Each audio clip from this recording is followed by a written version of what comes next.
So often, when something negative happens to us, our first thought is that God must be punishing us. But what if it's not about punishment? Much more often, He's getting us ready for something, working in those circumstances not to punish us, but to prepare us for something in future, and to work His providence.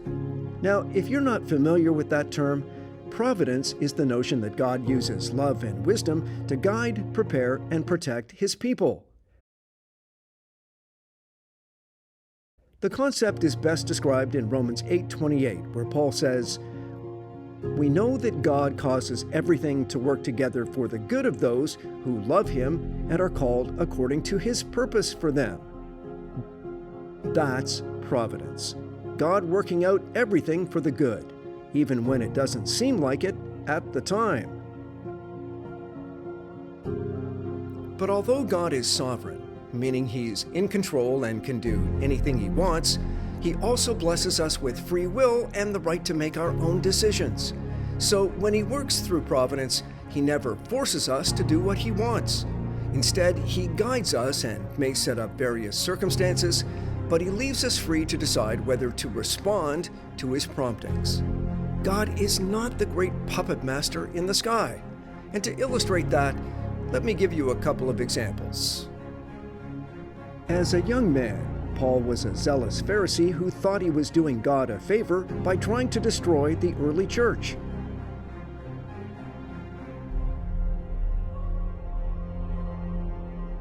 Then Jesus miraculously appears to him on the road to Damascus and says, "Why are you persecuting me? It's useless for you to fight against my will." After the vision, Paul becomes a dedicated Christian who writes half the New Testament. But even if he hadn't made that choice, God would have found another way to preserve and protect the church. In this situation, we see His sovereignty and Paul's free will.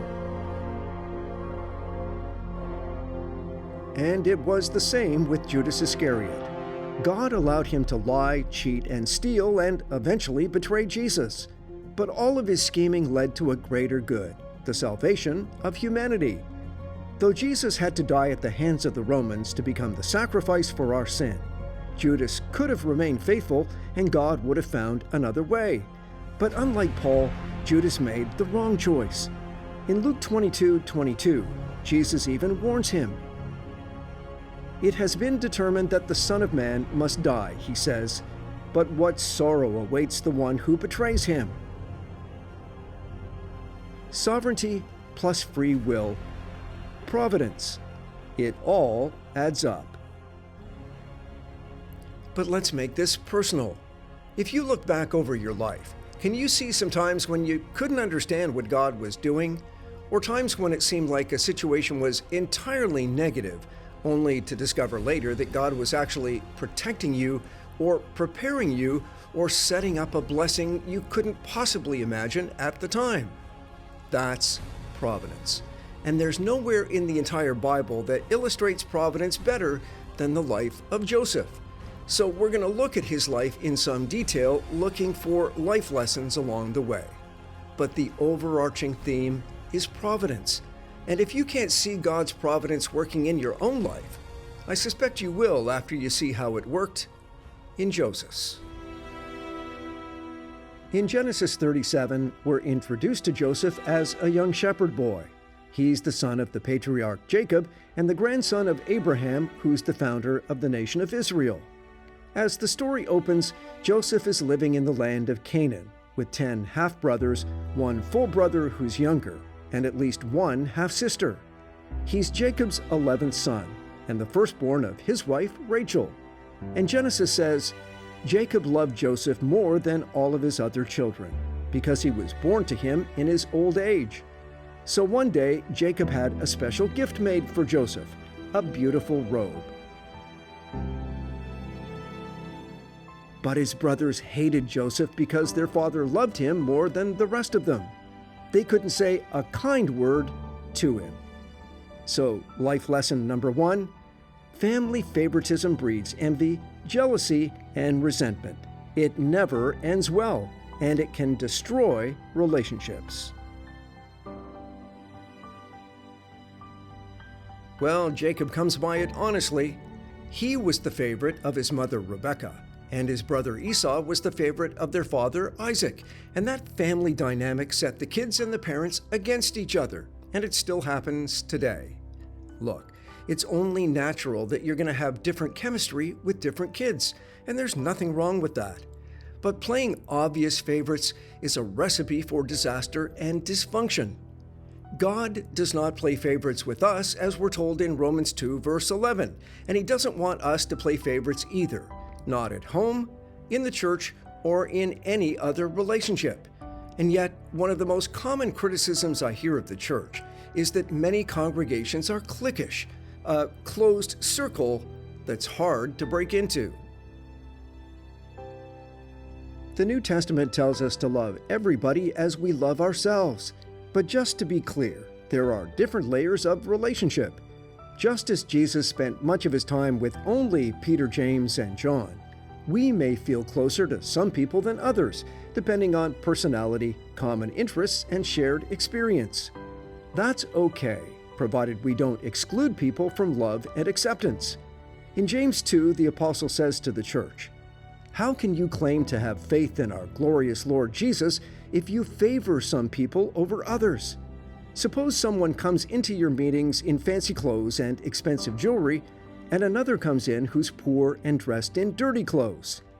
If you give special attention and a good seat to the rich person, but you say to the poor one, 'Stand over there,' or 'Sit on the floor,' doesn't that show your judgments are guided by evil motives?" And there's the key.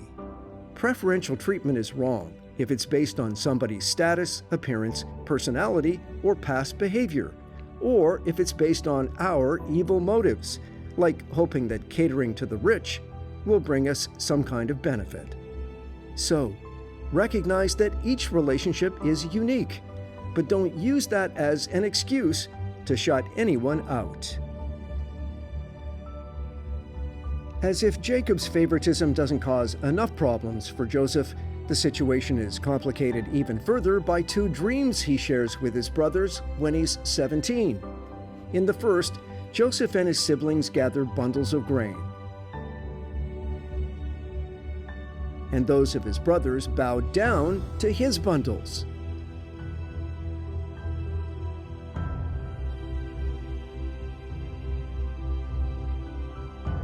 Then, in the second dream, the sun, moon, and 11 stars bow down before Joseph too. The brothers know the sun symbolizes their father, the moon their mother, and the 11 stars the 11 brothers themselves, and they're outraged by the implication that Joseph is better than everybody else. Genesis says they hated him all the more because of his dreams and the way he talked about them. Notice the implication that perhaps Joseph is a bit proud and arrogant. After all, he is only 17. Even his dad is angered by the dreams, but the text says, while his brothers were jealous of Joseph, his father wondered what the dreams meant. I did a whole sermon on jealousy not too long ago, so suffice it to say, the green eyes of jealousy blind us to the love we need for others and to the openness we need to stay responsive to God's will. Sometimes we're jealous of people and we don't even know it because we refuse to admit it to ourselves. So next time you find yourself being negative, critical, and angry over even the smallest mistakes some people make, take a good look inside to see what's really bothering you. And don't be surprised if it turns out to be jealousy. James says, if you're wise and understand God's ways, prove it by living an honorable life, doing good with humility that comes from wisdom. But if you're bitterly jealous with selfish ambition in your heart, don't cover up the truth with boasting and lying. For jealousy and selfishness are not God's kind of wisdom. For wherever there is jealousy and selfish ambition, there you will find disorder and evil of every kind. Enough said.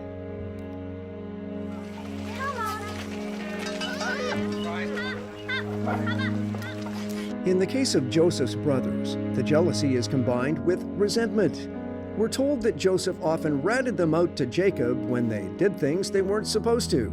So in their eyes, he was a proud, arrogant, goody-two-shoes daddy's boy and a holier-than-thou tattletale. To no one's surprise, it doesn't go well when Jacob sends Joseph to check on his brothers when they pasture the family sheep at a distant place called Dothan. Genesis says, when Joseph's brothers saw him coming, they made plans to kill him. Here comes the dreamer, they said. Let's kill him and throw him into one of these cisterns. We can tell our father a wild animal has eaten him. Then we'll see what becomes of his dreams. But a brother named Reuben works to save Joseph, saying, let's just throw him into this empty cistern here in the wilderness. Then he'll die without our laying a hand on him. All the while, Reuben was secretly planning to rescue Joseph and return him to his father. So when Joseph arrives, the 11 tear off his beautiful robe and throw him into the empty water tank.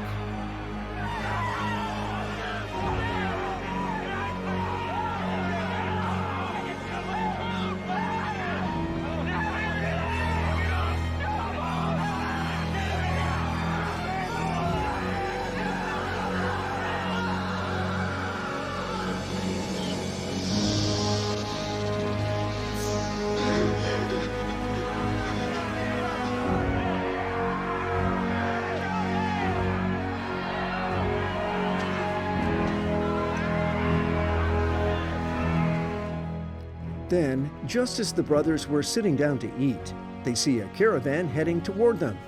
It's a group of traders taking perfume and spices to Egypt.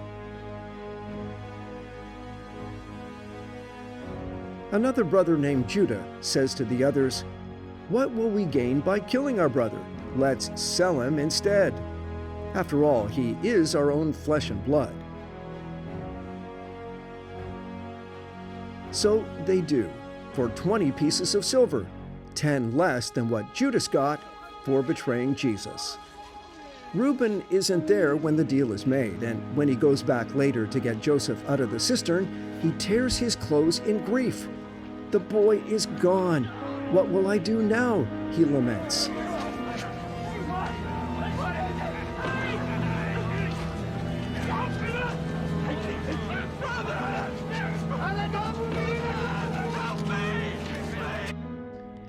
Unmoved, the other brothers dip Joseph's robe in goat blood and take it to Jacob, who assumes his son has been ripped apart by an animal. Genesis adds, Jacob tore his clothes and dressed himself in burlap. He mourned deeply for his son for a long time. His family all tried to comfort him, but he refused to be comforted. I will go to my grave mourning for my son, he would say, and then he would weep.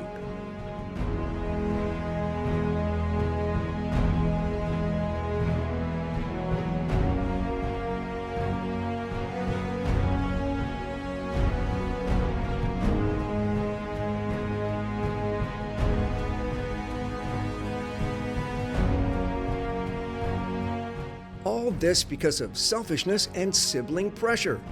I wonder if any harm would have come to Joseph at all if just one or two more brothers had stood up to keep the others in check. And if they had done the right thing, God could easily have found another way to accomplish his will. But notice, God is not orchestrating here. He doesn't force the brothers to sell Joseph, and he doesn't intervene to make sure Reuben can save him. Instead, he just presents the opportunities for good and bad, lets people make their decisions, and uses the outcomes to accomplish his work in ways that Joseph and his brothers could never have imagined. And along with the dangers of favoritism and jealousy, we need to think seriously about our willingness to stand against the crowd and do the right thing. And that's hard because nobody wants to be judged, unpopular, or excluded. But in many situations, we will be called to be either Reuben or Judah. We'll either follow our convictions, or we'll resort to selfishness and let our convictions follow. You can't serve Christ and the crowd at the same time.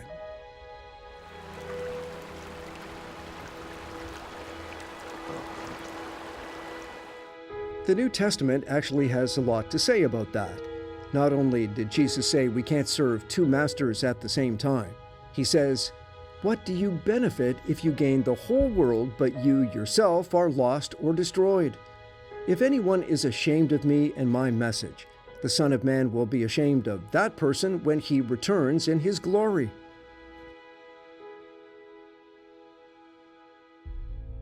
And Peter builds on that when he says, "You've had enough in the past of the evil things that godless people enjoy. Of course, your former friends are surprised when you no longer plunge into the flood of wild and destructive things they do, so they slander you. But remember, they will have to face God, who stands ready to judge everyone, both the living and the dead. Sometimes we just have to be a Joseph, no matter the cost."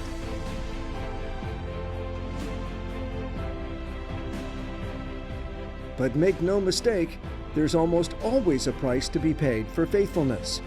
Joseph was faithful to his father, and we must be too, regardless of what our own version of exile in Egypt looks like. At this point in the story, young Joseph couldn't be blamed for wondering what he did wrong. After all, despite the dreams, there's no indication God has spoken to him yet. So he has to be scared, confused, and angry. Maybe you've been there. But the young man has grown up with Jacob's stories about God's love and faithfulness, and judging from how Joseph handles himself in the days ahead, there's reason to believe, he has reason to believe, God will come through for him. And of course, he does, in a very providential way. But not before things go from bad to worse. More on that next time. But for now, just remember that whatever you're going through, you can't see the end of the story. But you have God's assurance that He's working in your heart, your circumstances, and your destiny. All things work together for good to those who love God and are called according to His purpose for them. So let God prepare you for that purpose by putting your trust in Him, even when it doesn't seem to make sense. Hang in there, and one day your Father will give you too a beautiful robe and a crown, and nobody will ever take them from you. Meantime, keep your eyes and heart open to the providence of God.